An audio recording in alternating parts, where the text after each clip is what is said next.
Bom, pessoal, boa tarde já, né? Já chegando perto do almoço aí, vou fazer o desafio aqui de pegar a terceira palestra, ver se está todo mundo ainda elétrico aí. Sei que é cansativo, mas estou muito feliz de poder estar aqui em Salvador com vocês. Primeiramente, agradecer o convite do Luiz Paulino, da Irenice, né? Que foi o que me deu essa oportunidade de apresentar aqui o resultado de alguns anos de estudos aí, né? Outros agradecimentos que eu queria fazer, primeiramente ao Ricardo, que foi a primeira pessoa que me falou que existiam as cartas, né? Lá num curso introdutório em Brasília, um dia ele mencionou que existiam as cartas, que tinha tido contato físico com as cartas em Londres, e aí eu saí dali daquele encontro, daquela aula, né, que foi, e na saída tinha um grupo lá fora da Sociedade Teosófica, lá em Brasília, estudando as cartas, que é a terceira pessoa que eu queria agradecer, né? Primeiro a vocês, ao Ricardo e a Maria Alice, que é a presidente da Loja Brasília, que tem esse grupo de estudos sobre as cartas já desde 2005, né? Que a gente estuda ciclicamente, né? A gente pega, o grupo é aberto, as pessoas chegam e a gente começa a ler em círculo, todo mundo, cada um com o seu livro, e quando termina o primeiro volume a gente pega o segundo, quando termina o segundo a gente volta para o primeiro, e já estamos mais ou menos no quarto ciclo aí de leituras desde 2005, né? Mas o interessante é que cada vez que a gente lê, são outros, a gente é outro, né? Então assim, você começa a perceber coisas que não tinha sublinhado, que começam a ser também sublinhadas. Então no final o livro fica um pouco quase bastante amarelado aqui, né? Chega a ter páginas aqui que... Então assim, mas é uma preciosidade. Esse livro aí, se eu perdesse, seria uma grande perda, né? Mas então, entrando agora no conteúdo,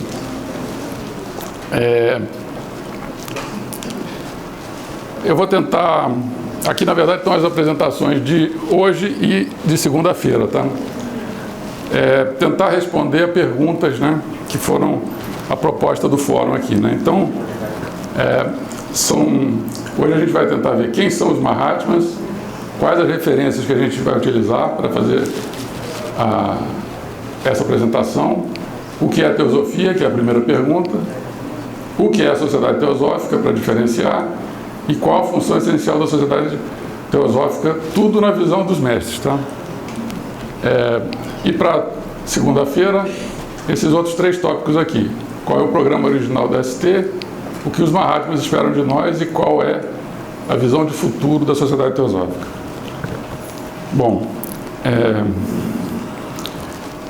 então, sobre quem são os Mahatmas, eu vou tratar de 4 dúvidas aqui que eu tenho percebido nesses anos, que são coisas que a gente ouve falar e que eu queria deixar bem claro qual é a visão dos Mahatmas sobre isso.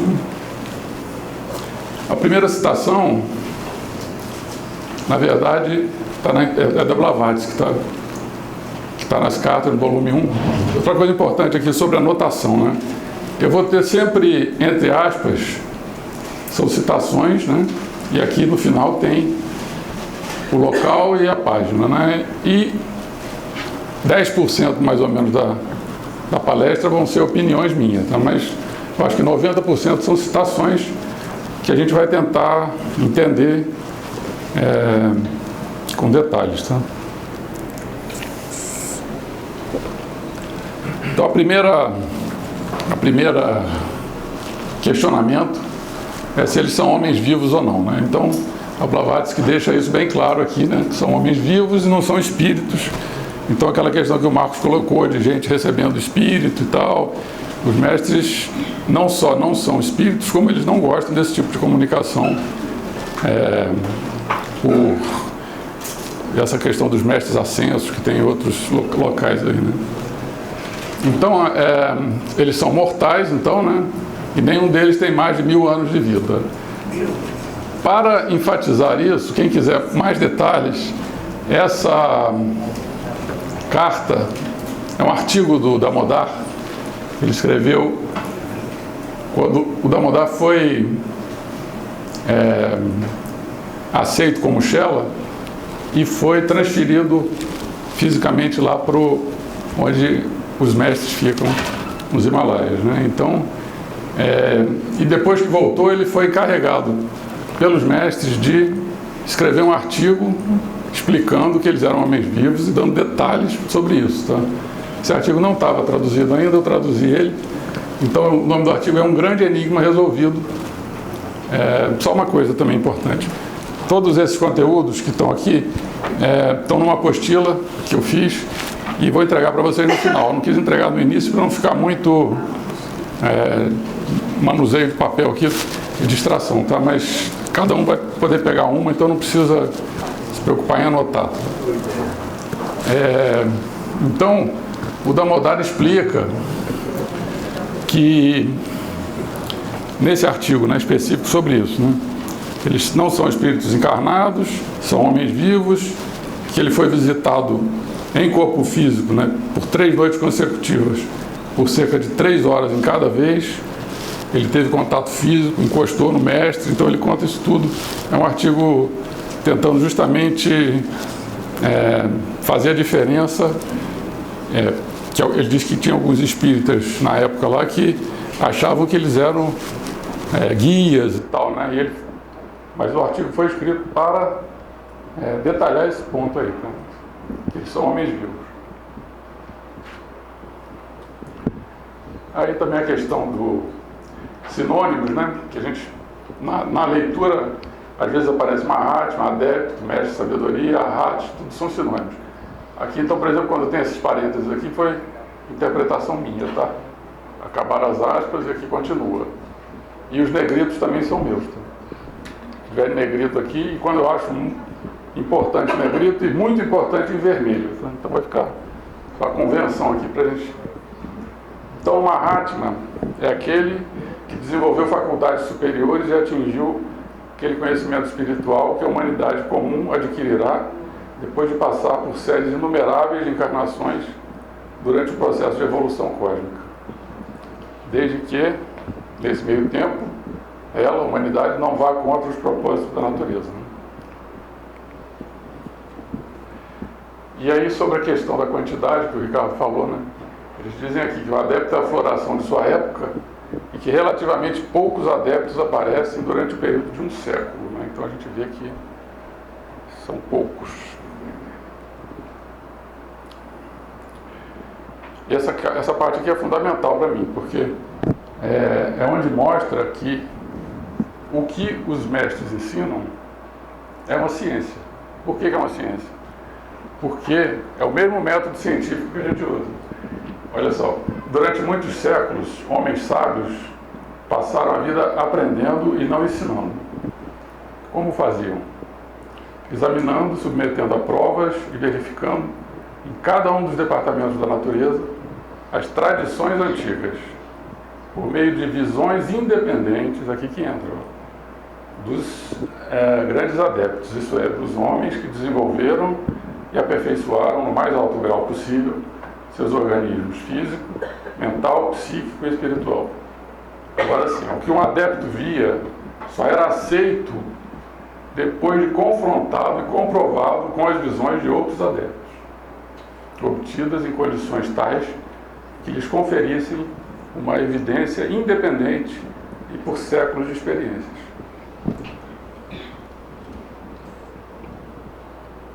Então aqui, não basta você ter acesso à verdade absoluta, como cada um deles teve. Um tem que convencer o outro de que viu, e aí sim a coisa é confirmada entre eles, e por isso eles podem dizer que são verdades axiomáticas para eles, porque eles conferiram entre eles que o que o outro viu era o mesmo que ele tinha visto. Por isso se chama ciência oculta.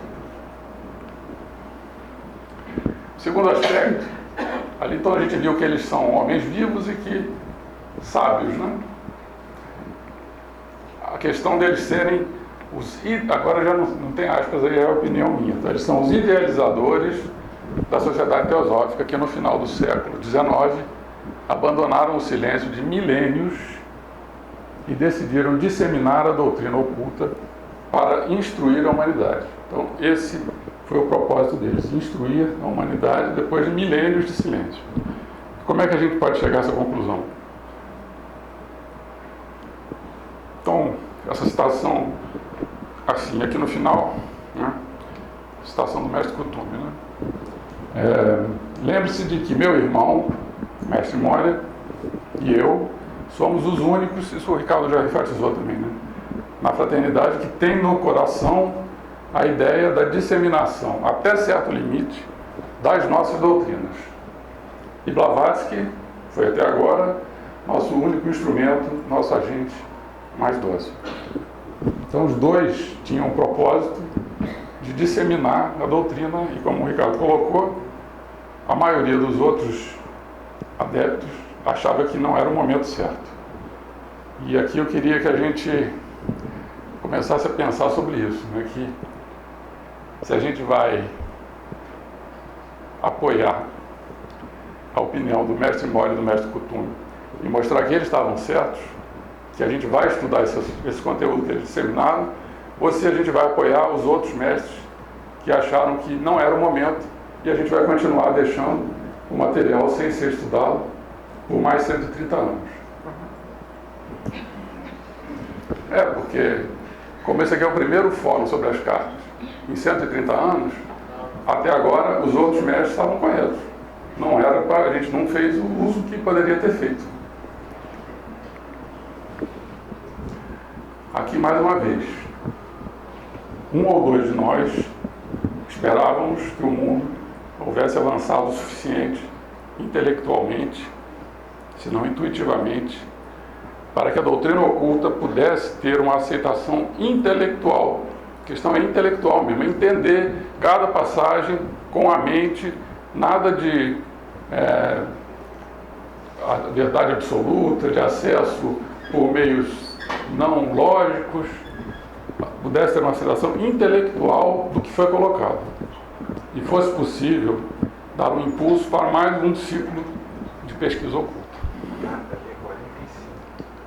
O Ricardo está corrigindo a carta aqui, ele disse que é 45, então pode ter um erro aqui. A página está certa. A página está certa. Bom, e aí o que aconteceu? Como ele colocou, né, o Mahashohan deu consentimento para uma tentativa de disseminar essas doutrinas. E finalmente a questão dos idealizadores, né?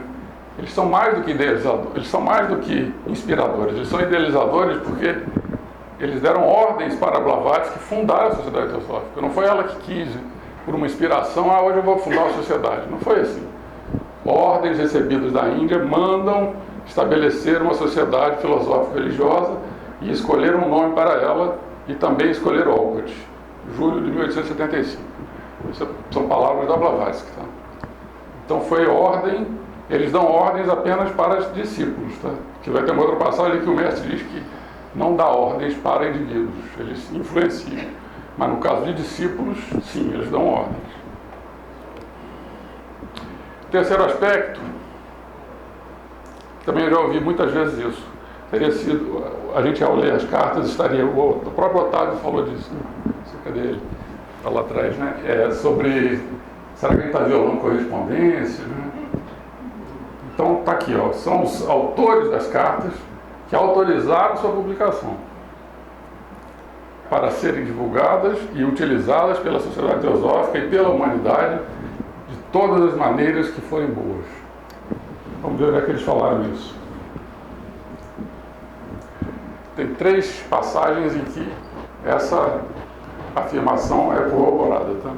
Primeira, mestre Kuthumi, carta 15.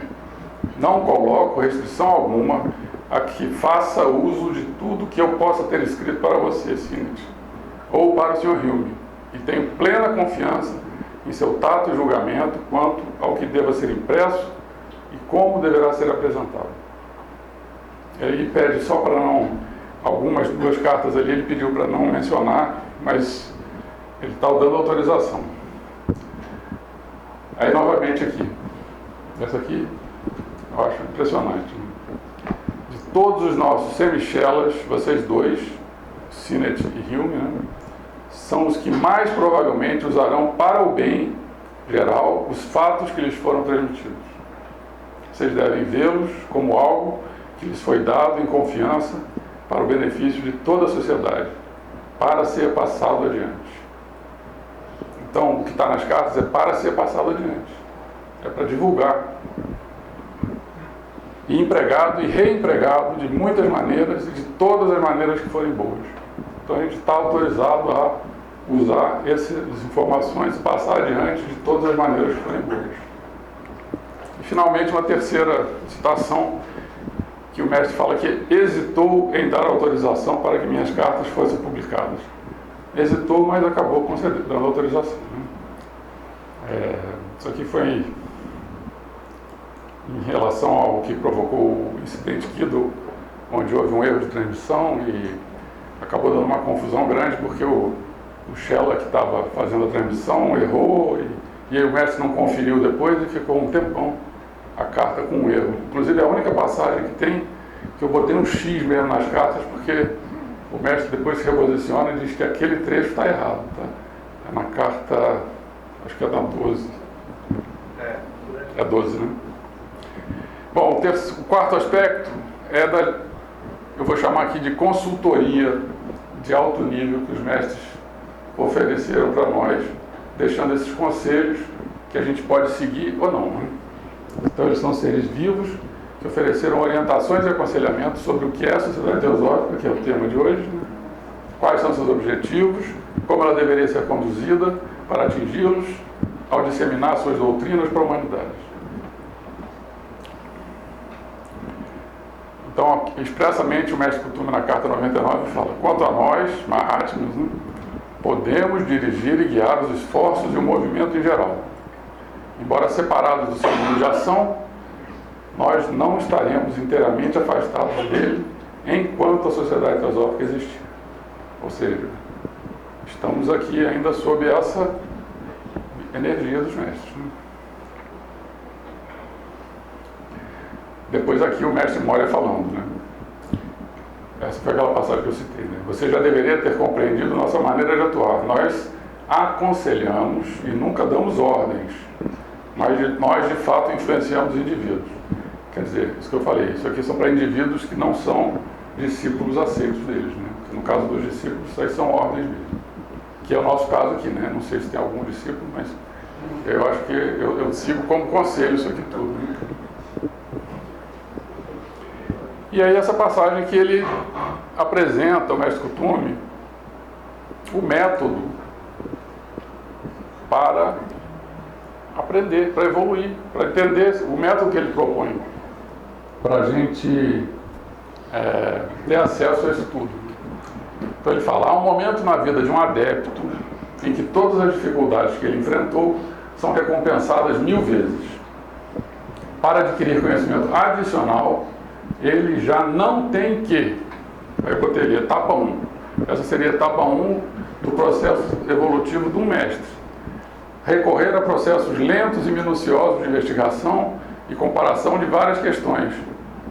Mas, aí na etapa 2, o que ele faz? Alcança uma visão intuitiva, implícita e instantânea de cada verdade básica. Então, nessa segunda etapa, o adepto vê, sente e vive na própria fonte de todas as verdades fundamentais, a essência universal e espiritual da natureza. Então, eu me coloco ali na etapa 1. Eu não estou com pretensão nenhuma de chegar na etapa 2. Não sei que dia, que vida, quantas vai acontecer isso, mas essa etapa 1 já me toma essa vida de forma completa aqui, né? Então eu fico nesses processos lentos e minuciosos de investigação, fazendo mapa mental, mapa conceitual, para tentar entender isso, né? Eu sou engenheiro, para mim o negócio tem que ter lógica, tem que servir para a mente aqui. Então, e depois que você entendeu, você consegue mudar seu comportamento, tá? Mas entender faz parte do método que o mestre coloca como... A gente precisa ler com cuidado cada frase dessa aqui até digerir ela completamente. E aí, também chamado para nós, né? Feliz o homem que ajuda uma mão que está ajudando. Esse costume, carta 66. Que mão? A quem essa mão dos Mahatmas está ajudando? Eles respondem 2 vezes isso. Né? A humanidade, que é a grande órfã, a única deserdada dessa terra. Então, meu amigo, né? E cada homem capaz de um impulso altruísta tem o dever de fazer alguma coisa, mesmo que pouco, pelo bem-estar dela. Pobre humanidade. Então a gente aqui, eu acho que os mestres estão ajudando a humanidade. A gente seremos felizes se ajudarmos os mestres a ajudar a humanidade, divulgando isso, tudo que eles colocaram, né, para nós. Por muitos longos anos, a grande órfã, a humanidade, tem estado gritando na escuridão por orientação e por luz. Em meio aos crescentes esplendores de um progresso puramente material, como a Isis enfatizou ontem, né? De uma ciência que nutriu o intelecto, mas deixou o espírito a passar fome, a humanidade, percebendo vagamente a sua origem e pressentindo o seu destino, estendeu para o leste, o oriente, suas mãos vazias, que apenas uma filosofia espiritual pode preencher. Blavatsky. Finalmente, né? Apenas os mestres da sabedoria oriental podem estabelecer essa base, podem satisfazer ao mesmo tempo ao intelecto e ao espírito. Podem guiar a humanidade de forma segura através da noite até o amanhecer de um dia melhor.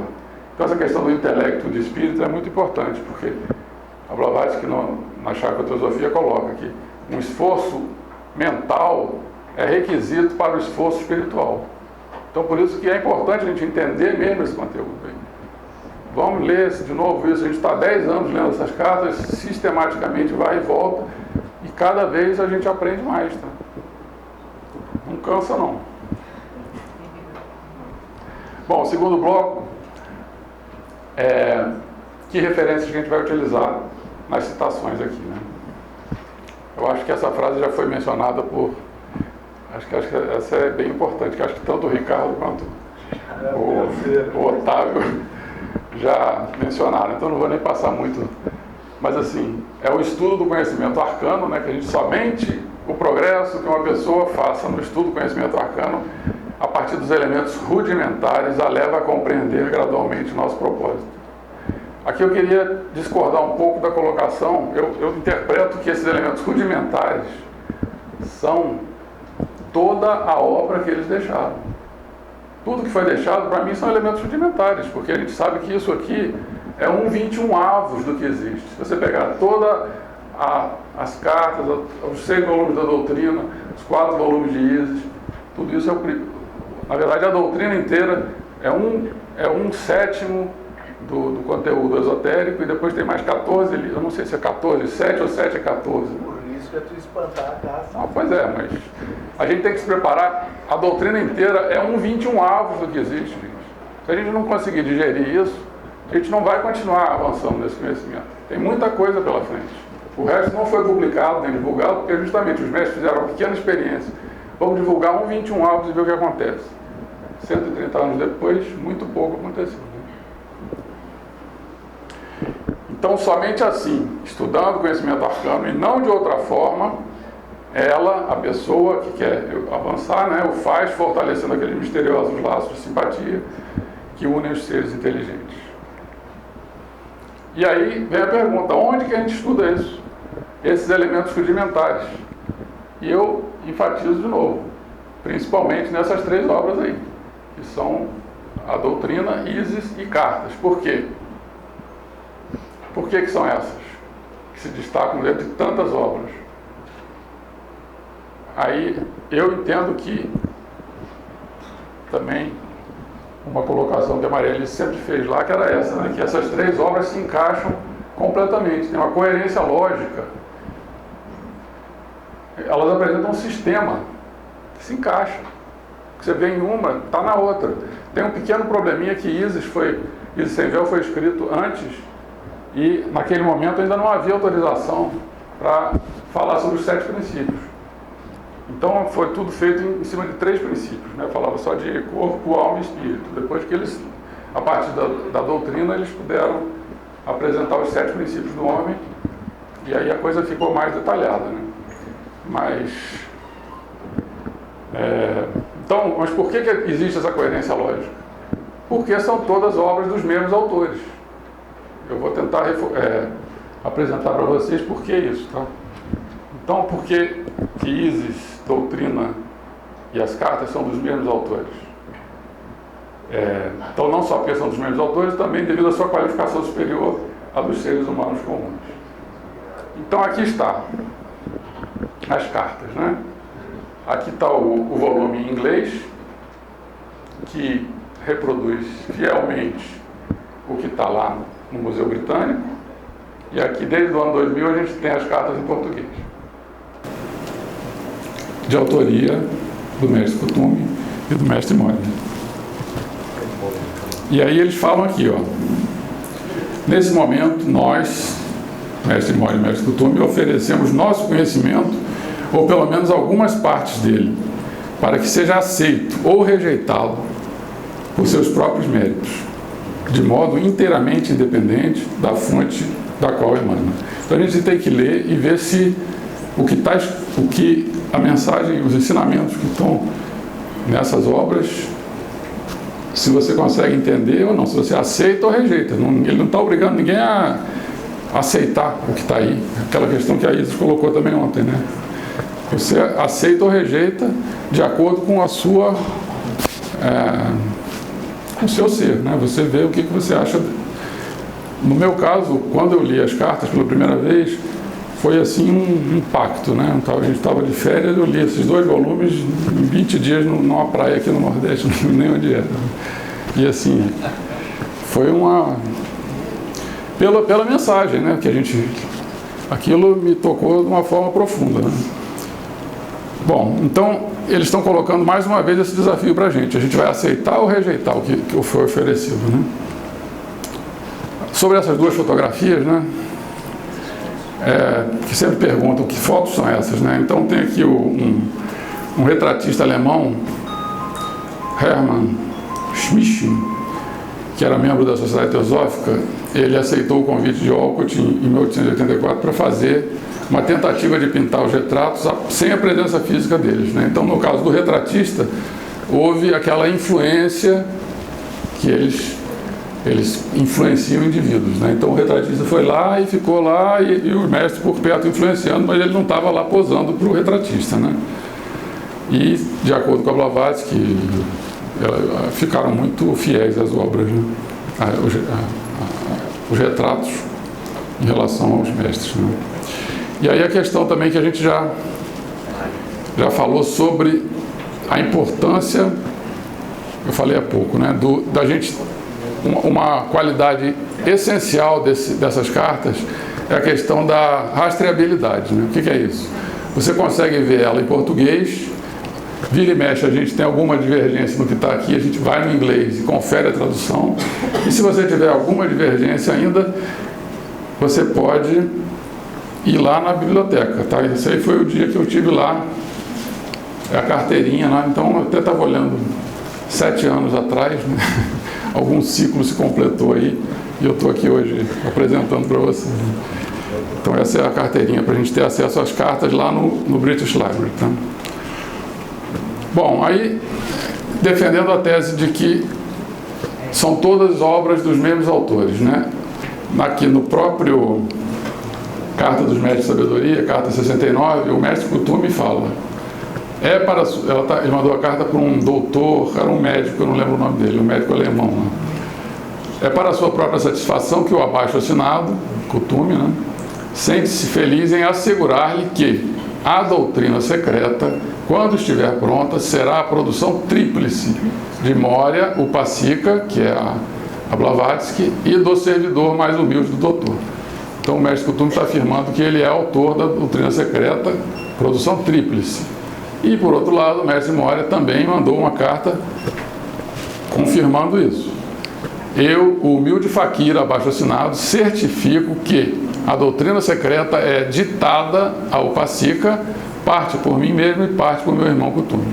Então, com essa aqui, a gente fechou o ciclo de que essa obra é dos mesmos autores das cartas. Tá? Por isso, a partir de agora, eu estou citando a Blavatsky aqui como se fossem os mestres, porque o que ela escreveu tem o aval dos mestres.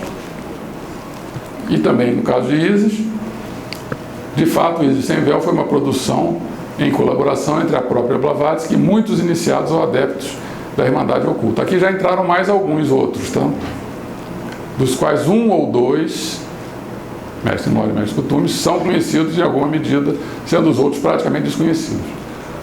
Os colaboradores principais da produção de Isis Sem Véu eram homens vivos, mestres, de conhecimento avançado, não relacionados a quaisquer guias espirituais ou coisas semelhantes. Isso aí eles sempre enfatizam demais, né? Então, eles não queriam contato mediúnico de forma nenhuma, então quando acontecer isso, com certeza não são eles, porque eles falam dezenas de vezes sobre isso aí, que não é para fazer isso. E porque tem prejuízos para o médium e para o ser que está lá. Né? Bom, outro aspecto aqui também é sobre essa qualificação, né? Qual é a qualificação superior dos seres humanos comuns? Quais eram essas qualificações da Blavatsky? Né? Aqui, a Isis mencionou ontem já, né? Após quase um século de buscas infrutíferas, aquela passagem sobre o tempo que eles demoraram para encontrar a Blavatsky, para formar o laço de conexão necessário, o fio de transmissão por onde veio todo esse ensinamento. Tá? E aí, mais para reforçar, se Blavatsky morresse antes de nós acharmos um substituto, as forças através das quais nós trabalhamos em nossas comunicações com o mundo externo poderiam permitir a transmissão de mais 2 ou 3 cartas e se extinguiriam e você não teria mais cartas minhas. Confirmando isso aí, depois que ela morreu, teve uma carta apenas, que foi a carta de 1900, né? Para a Anne Besant, né? Que nós mostramos. Que o Ricardo mostrou aqui. Finalmente, a Blavatsky na Chakra Teosofia fala que a presença pessoal dos mestres não é necessária. É suficiente que eles deem instruções a alguns daqueles que estudaram sob sua orientação por anos, que é o caso da Blavatsky, e dedicaram suas vidas inteiras ao serviço. Então, por seu turno, eles podem transmitir o conhecimento, assim comunicado a outros que não tiveram tal oportunidade. A Isis ontem falou bastante sobre isso, que a gente está aqui tentando, os monitores, né, que você colocou, nós somos os monitores dos professores lá, né? Bom, com isso aqui, as referências estão justificadas e agora vamos entrar na pergunta. O que é teosofia? Eu vou botar 6 citações para tentar responder totalmente na visão dos mestres, tá? Nenhuma minha aqui. Então, teosofia não é um candidato novo à atenção do mundo, mas é somente a reafirmação de princípios que têm sido conhecidos desde a infância da humanidade. Mestre Kuthumi. Então, esses princípios não são dos mestres, não são eles que inventaram isso. A gente vai ver mais na frente, mas o esforço da teosofia foi juntar isso tudo e apresentar para o Ocidente esses princípios que estavam esquecidos desde Atlântida lá, né? 12 mil anos. E aí, essa aqui também é impactante, né? Após milênios de silêncio e do mais profundo segredo. Então, quer dizer, a gente ter acesso a um material que teve milênios de silêncio, né? É impressionante como é que isso não impacta, né? Eu fico assim, milênios, gente. Ao findar o primeiro quartel desse século XIX, aqui é justificativa também, de por que eles trouxeram essas informações. No final do 1825, né, seria esse o primeiro quartel do século XIX, apareceu no mundo uma classe especial de literatura alegando basear-se em investigações eruditas de sânscritistas e orientalistas em geral. Essas alegações chegaram a assumir foros de científica. Essa é, talvez, a razão porque se permite que hoje venham à luz, após milênios de silêncio e do mais profundo segredo, os lineamentos de algumas verdades fundamentais da doutrina secreta das idades arcaicas. Menciono de propósito algumas verdades, Isso aqui é importante, porque às vezes a gente começa a estudar e fala assim, mas isso aqui não foi dito, vamos começar a deduzir. Eles fizeram um projeto que foi homologado pelo Mahashohan, vocês vão até aqui, daqui não passarás. Daqui a pouco eu estou chegando no limite, até onde eu posso ir. Então foi pensado até onde poderia ser o que foi divulgado foi planejado, não foi por acaso que foi feito isso aí. Então, o que não tiver dito não é para a gente ficar ansioso. Já tem muita coisa aí para entender. Então, ela está dizendo aqui, menciona de propósito algumas verdades, que foi tudo que foi publicado, pois o que ainda deve permanecer em silêncio não caberia em uma centena de volumes como esse, nem pode ser comunicado à presente geração. Então, esse é aqueles 21 alvos que não foram publicados, tá? Que dariam mais centenas de doutrinas secretas aí. E a gente, fazendo esse primeiro passo, né, de estudar essa aí, a gente começa a se habilitar para o cálculo 2, né? Cálculo 1, depois o cálculo 2. Mas vamos lá, né? Tá tudo aí, dá para entender, não tem... É só pegar o sistema todo e ajuda muito ler. Eu gostei mais de começar pelas cartas, porque é uma linguagem para leigos, né? Então, assim, ele está falando com o Sinnett, que não tinha naquela vida nenhum tipo de experiência, né? Mas ele sabia que o Sinnett em outras vidas já tinha tido algum contato com esse conteúdo, então ele viu que valia a pena investir no Sinnett. E o Sinnett realmente fez perguntas ótimas, e o Hume também, né? Então, agora reforçando, né? Se por várias gerações temos impossibilitado o mundo de ter conhecimento, nosso conhecimento, eles não queriam mesmo divulgar, não podiam, foi devido ao seu absoluto despreparo. E se apesar das provas dadas, o mundo ainda se negar a aceitar as evidências, então nós, no final desse ciclo, nos retiraremos outra vez à solidão e ao nosso reino de silêncio. Então a gente está nesse momento aqui, está divulgado, eles estão esperando ver o que a gente faz com isso. Temos que estudar isso, gente. Vamos lá. O Otávio mencionou Teosofia, Carta do Mahashohan. Sabedoria divina é um sinônimo da verdade. Está aqui no nosso lema, né? Não há nada superior à verdade. Cremos ter dito, agora é Blavatsky na doutrina. Cremos ter dito o suficiente para demonstrar a existência de uma doutrina secreta universal. Então, o que é a teosofia? Uma doutrina secreta universal. E se há essa ciência oculta, deve haver naturalmente seus professores ou adeptos. Sua filosofia há de triunfar ou desmoronar-se por seus próprios méritos, novamente tirando a questão da autoridade aqui, independentemente de qualquer adepto.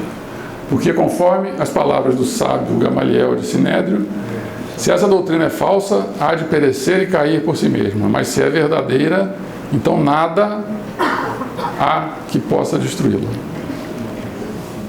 Então isso dá um conforto para a gente estudar, né? Você quando não entende, você fala assim, eu que estou errado, né? Pelo menos você dá essa dúvida. Eu coloco tudo como uma hipótese.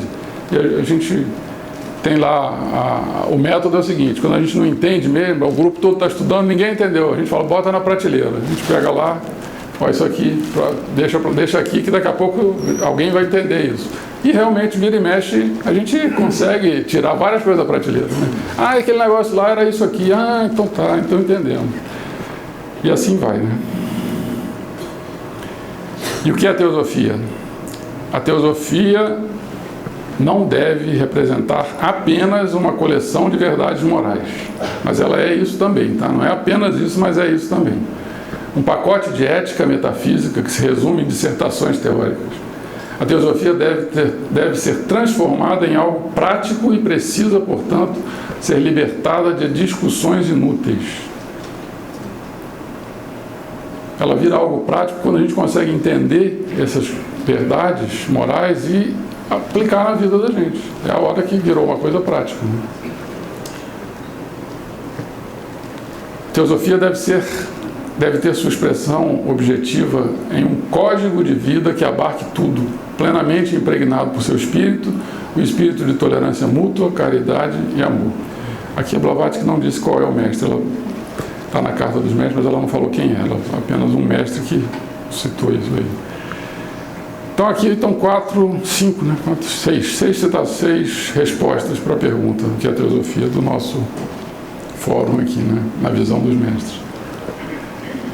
E outra coisa também que é bom a gente separar, a teosofia é esse conjunto de verdades e o que é a sociedade teosófica, né?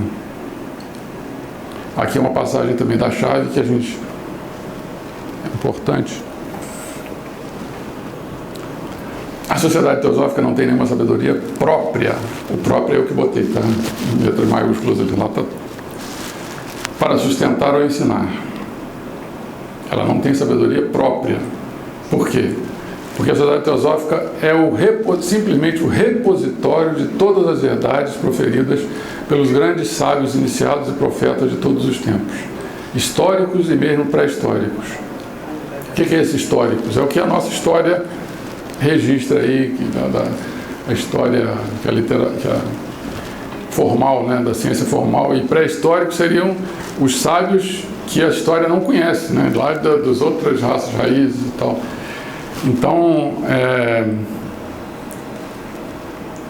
todos esses sábios proferiram verdades que foram conferidas naquele colégio de Mahatmas lá, que pôde averiguar por meio de referência cruzada se o que um estava falando era realmente o que o outro via. E todas essas verdades, eles garimparam todas as verdades referentes a um conhecimento inicial, introdutório, né? Eles garimparam tudo isso e escolheram a sociedade teosófica para ser o canal por onde isso ia ser veiculado, tá? Então, olha lá. Portanto, a sociedade teosófica é meramente o canal através do qual maior ou menor porção da verdade, como encontrada nos ensinamentos acumulados dos grandes mestres da humanidade, é derramada sobre o mundo. Então, a gente é o canal para veicular esse conteúdo que foi garimpado pelos mestres e veiculado através da Blavatsky no final do século XIX. E aqui esse próprio eu gosto de enfatizar muito, porque o que seria um exemplo de sabedoria própria, ou seja, de algo que a sociedade teosófica não possui. E aqui está dizendo o quê, né? A gente não tem nenhuma sabedoria própria para sustentar ou ensinar. Então, uma sabedoria própria seria algo que não tivesse sido proferido por esses sábios, iniciados e profetas de todos os tempos. Se você comecei a ter umas ideias aqui, eu acho que é isso, eu acho que é aquilo. Não é questão de opinião, isso aqui é ciência oculta que resgatou o que os sábios de todos os tempos proferiram. Então, qual é então essa sabedoria que a sociedade teosófica deve sustentar e ensinar? Deve sustentar e ensinar todas as verdades proferidas pelos grandes sábios, iniciados e profetas de todos os tempos, ou seja, a doutrina secreta das idades arcaicas ou a doutrina oculta. Essa sim é uma sabedoria que não pertence à sociedade teosófica, mas a toda a humanidade. Então não é a gente que inventou isso aqui, foi só garimpado e veiculado pela doutrina secreta e essas obras que a gente viu aí, né? Bom, os idealizadores da ST sugeriram como ela deve ser apresentada ao público ocidental. Aí começa a questão da consultoria, né? Como que a gente veicula isso? Aí o mestre Kuthumi dá bem detalhadamente. O público ocidental, que a gente viu ontem lá, que isso foi feito para nós, ocidentais, deve entender a sociedade teosófica como uma escola filosófica constituída sobre as bases herméticas antigas, já que tal público nunca ouviu falar do sistema tibetano e tem ideias muito falsas do sistema do budismo esotérico. Então agora a gente vai ver, ele vai justificar essa afirmação em 3 passagens também, tá, o mestre Kuthumi? Por que é preferível a sociedade teosófica apresentar-se como uma escola de filosofia hermética em lugar de uma escola tibetana, né? Isso que ele fala aqui, né? A gente não deveria usar o sistema tibetano nem o do budismo, né? Então ele fala aqui: A filosofia hermética é universal e não sectária, enquanto que a escola tibetana sempre será vista por aqueles que sabem pouco ou nada sobre ela como mais ou menos manchada pelo sectarismo. Então eu fui até pesquisar o que quer dizer exatamente sectário. Sectário quer dizer preconceituoso com alguma coisa, você intolerante era o termo. Então você, quando fica sectário, você ficou intolerante com alguma coisa. Tá? E a filosofia hermética é não intolerante, né? Quer dizer, ela é tolerante e aí aceita. Na segunda passagem ele vai falar aqui, ó, como a filosofia hermética não reconhece nem casta, nem cor ou credo, que foi parar aqui no nosso objetivo, né? Primeiro objetivo. Nenhum amigo da sabedoria esotérica pode ter objeção alguma ao nome, algo que poderia sentir se a sociedade a que ele pertence fosse divulgada com a denominação específica de uma determinada religião.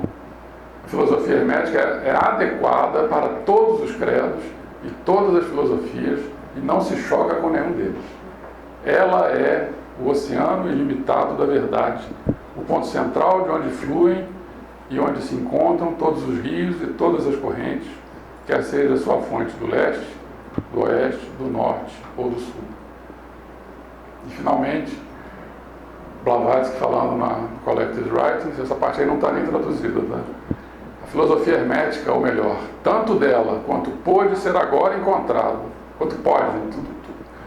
tanto dela quanto pode ser agora encontrado nas tradições, não difere em nada, em sabedoria das doutrinas dos arhat tibetanos ou das doutrinas secretas arianas, exceto em suas exterioridades, nomes e adições religiosas teológicas e interpolações posteriores, necessárias em consequência da insistente perseguição do clero.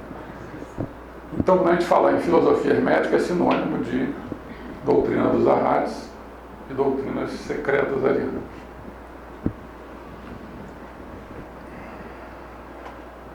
Bom, mais um aspecto aqui, né, da escola filosófica. Como que a gente pode constituir esse tipo de escola filosófica, né, que ele está recomendando aqui? O público ocidental deve entender a sociedade teosófica como uma escola filosófica constituída sobre as bases herméticas antigas. Aí também uma citação que já foi vista por todos aqui, não vou precisar ler de novo, né? A questão de somente o estudo do conhecimento arcano, a partir de seus elementos rudimentares, somente assim, não de outra forma, reforçando. Essa orientação, assim, esse aspecto é importante. Quando a gente fala para estudar o conhecimento arcano, isso aí está interferindo ou prejudicando de alguma forma o princípio da liberdade de pensamento? Isso também é opinião minha, tá? Não está entre aspas. A orientação para estudo do conhecimento arcano não interfere na liberdade de pensamento de ninguém, pois cada pessoa continua livre para manifestar seus pensamentos, devendo inclusive questionar e investigar sempre cada proposição apresentada em busca de compreendê-la da melhor forma possível. Então é aquilo que ele falou, né? O que for apresentado é para a gente investigar e ver se faz sentido para a gente, né? E nesse processo de investigação, a gente tem que questionar, investigar e falar, não entendi, isso aí está esquisito, eu acho meio estranho, mas vamos lá, continua pesquisando e você tem a liberdade de pensamento para questionar à vontade, que essa é a grande vantagem da sociedade teosófica, né? Você pode falar, ó, isso aí não estou entendendo esse negócio não, está meio estranho, então bota na sua prateleirinha lá e continua lendo que daqui a pouco isso vai fazer sentido, tá? Eu acho que o que mais me motiva nesse estudo é justamente a coerência que isso vai apresentando com o tempo, né? Cada vez, quanto mais a gente estuda, mais coerente fica. Então, você vai ficando mais confortável com o estudo, né? Bom, mais sobre a liberdade de pensamento. Portanto, essa orientação deve ser seguida apenas por aqueles que desejam fortalecer os laços de simpatia que unem os seres inteligentes, inclusive os adeptos, privilegiando os estudos teosóficos dessa escola filosófica. A gente pode estudar outras escolas também, né? Mas eles colocam aqui, né? Aqui já é outra coisa. Era aquela frase inicial lá. Bom, e aí a última pergunta da manhã, né? Qual é a função essencial da sociedade teosófica? Aqui também vai ter uma parte muito importante agora. Olha só. Por que a Sociedade Teosófica foi criada?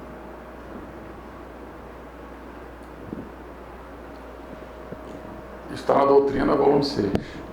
Porque entre os mandamentos de Tsongkhapa, que foi um reformador do budismo no século XIV, há um que ordena aos arhats fazerem de século em século, em determinado período do ciclo, um esforço para esclarecer o mundo.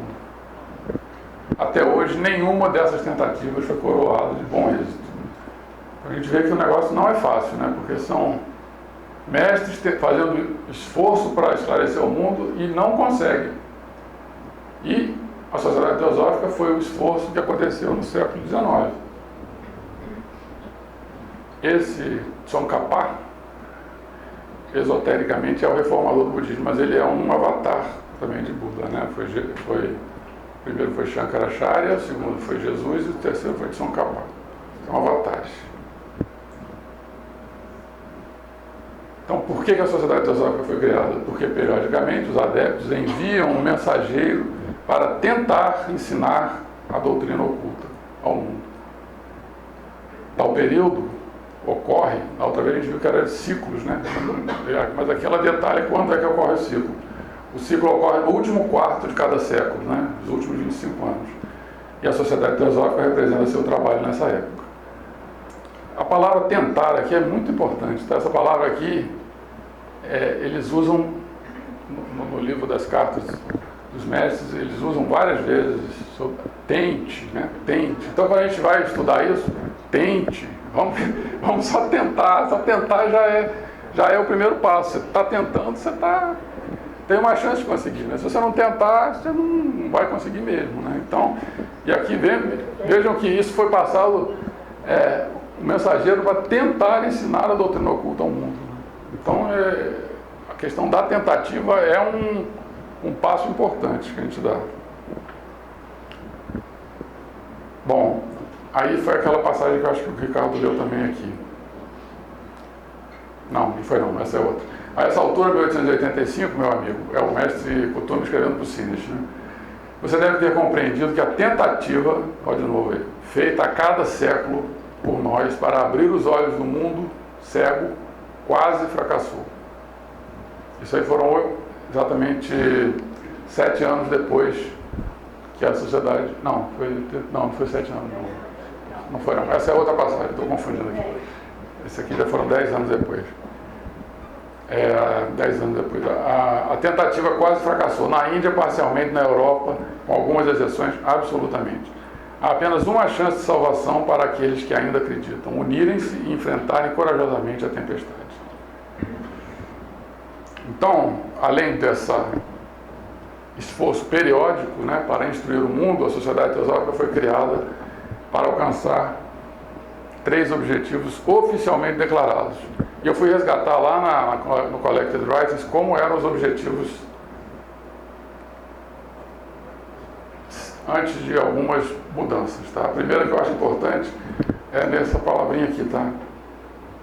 Form the nucleus, quer dizer, formar o núcleo, tá? Esse aqui parece que tem vários, né? Não sei, fica meio assim, um núcleo aqui, outro ali, para formar o núcleo da fraternidade universal da humanidade, sem distinção de raça, credo, sexo, casta ou cor. Segundo, promover o estudo da literatura ariana e de outras literaturas orientais. A ideia é trazer o conhecimento do Oriente para o Ocidente. Por isso que os ocidentais têm que estudar os orientais. Das religiões, filosofias e ciências. Investigar as leis não explicadas da natureza e os poderes psíquicos do homem. Bom, sobre fraternidade universal da humanidade. Vamos ver exatamente como é que os mestres conceituam isso aí. O que é a fraternidade universal da humanidade?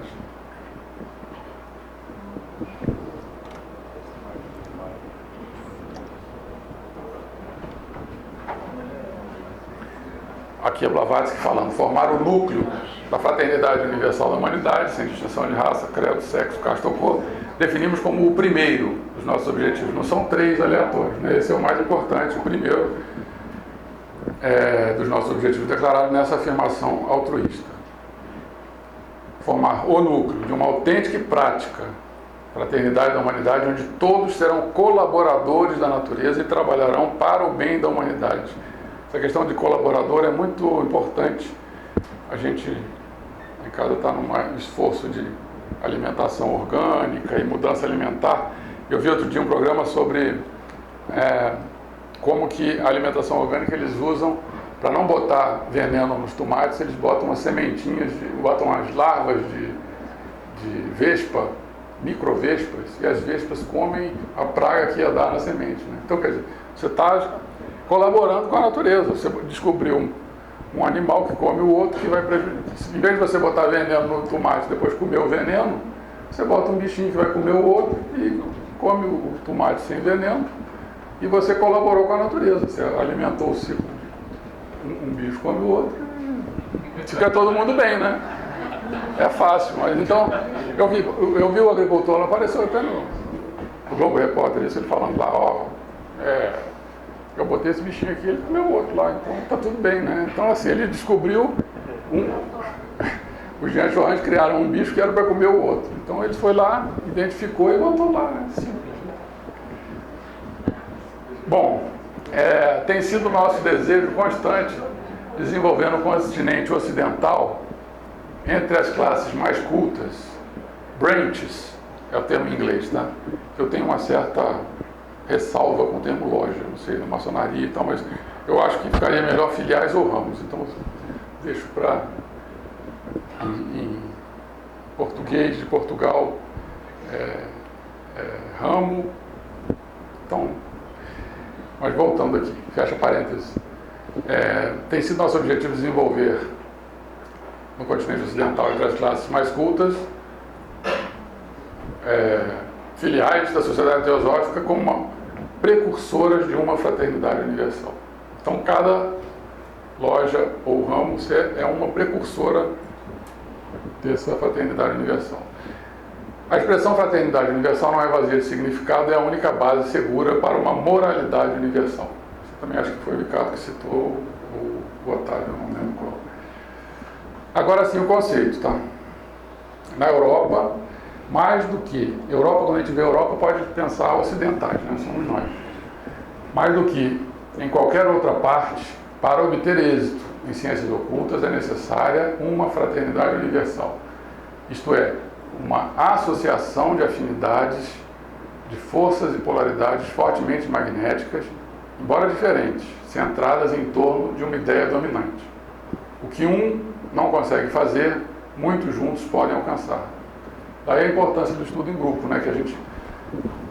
Esse método que a gente usa lá de sentar todo mundo em círculo, e todo mundo lendo, e um interpreta de um jeito, o outro do outro. A gente tem uma afinidade ali para tentar entender o que está nos ensinamentos, né? Mas vamos detalhar essa frase mais, que ela é bem complexa, né? O que será exatamente isso? Então ele fala o seguinte, né? Só para ver aqui, né? Então a gente tem que fazer o quê? Uma associação de afinidades em torno de uma ideia dominante, tá? Que vai, essa questão do magnetismo, né? Cada um é diferente do outro, cada um tem um magnetismo diferente, mas se todos, apesar de diferentes, estiverem com o mesmo foco numa ideia, a coisa flui, tá? Então quais seriam essas ideias dominantes aglutinadoras, que vão juntar os de magnetismo diferentes, em torno das quais se poderia associar cada grupo de pessoas?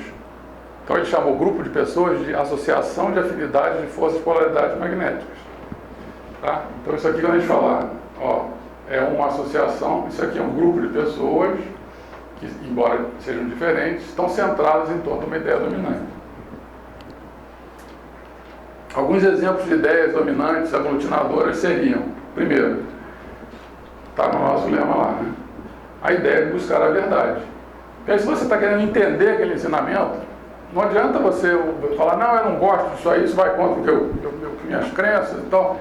A gente está querendo entender o que está escrito aí, vamos buscar a verdade. Esse é o foco. Mesmo que ela contrarie nossos antigos dogmas, crenças, preconceitos e superstições.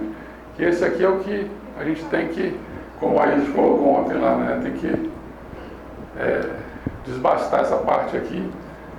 E aí vai ficar, além de buscar a verdade e encontrar a verdade, tirar essa outra parte de dogmas, crenças, preconceitos e superstições. Um segundo exemplo é a ideia de compreender da melhor forma possível, com a ajuda do grupo, as proposições sobre cada parte da verdade. Bom, então, voltando para o esforço do método, né? Porque na sociedade teosófica o método de estudo em grupo é mais recomendável do que o estudo individual. Essa razão aí, né? Porque o estudo em grupo permite que aconteça essa associação de afinidades em torno de uma ideia dominante, né? Pelo fato de unirem-se a outros simpatizantes nesta organização, eles são estimulados a se esforçar e incitam uns aos outros a pesquisar. Isso é o mestre Kuthumi falando. A união sempre aumenta a força. E a união e a cooperação são indispensáveis. A união, na verdade, implica a concentração de força vital e magnética contra as correntes do preconceito e do fanatismo.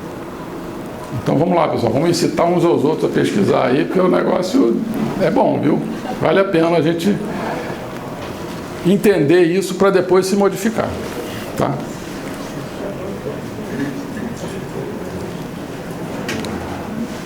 Bom, aqui tem mais uma sobre a importância da fraternidade entre os membros. Aí já é uma coisa mais operacional entre a gente mesmo, tá?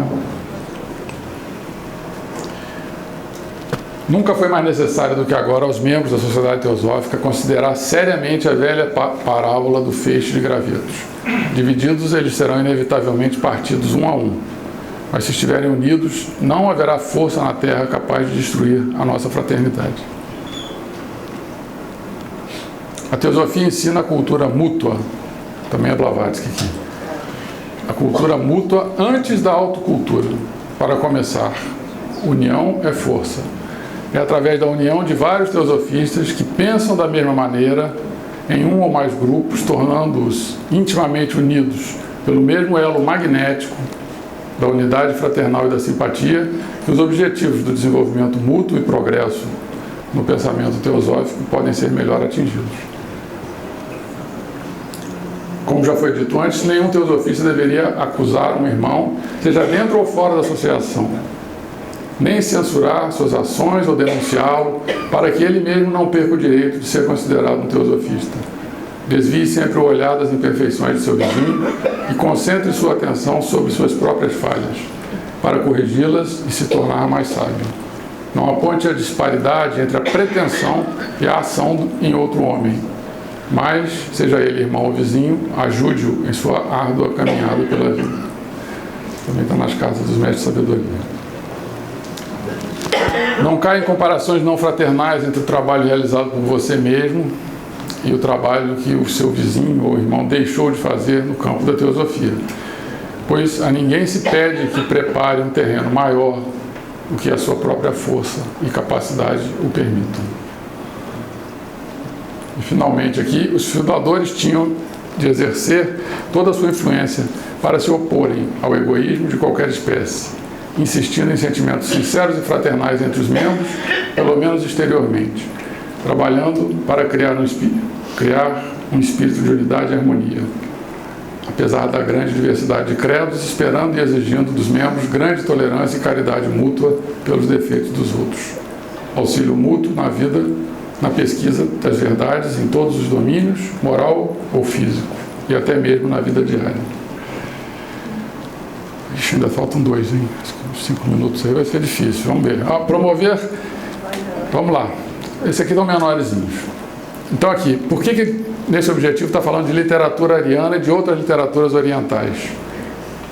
O que é literatura ariana, né? Mencionada nesse segundo objetivo. Exemplos, né? Rig Veda. Vamos passar mais rápido aqui então. As grandes doutrinas que a sociedade teosófica representa, aquelas da fraternidade do homem e seu esforço para ressuscitar as antigas glórias literárias da Aryavarta há muito enterradas, tocaram o coração do público e a resposta está vindo dos 4 cantos do globo. Insistimos para que nossos leitores estudem primeiro a literatura ariana, e em seguida obtenham a evidência comprobatória a partir de sua experiência pessoal. O resultado deve inevitavelmente satisfazer todo inquiridor honesto. O que Patanjali e Shankaracharya fizeram e Tyndall, Carpenter e Huxley não fizeram, conhecer os segredos do nosso ser. Então aquela questão de primeiro a gente estuda, depois a gente obtém a evidência comprobatória, que é aquela segunda etapa lá que o mestre falou. Um dia a gente vai conseguir a evidência comprovar por nós mesmos, mas enquanto a gente não consegue esse estado psíquico em que a gente comprova as coisas por nós mesmos, resta estudar. Por que devemos estudar? Aqui também é só, também a gente já viu, só o progresso e tal. Bom, acabamos.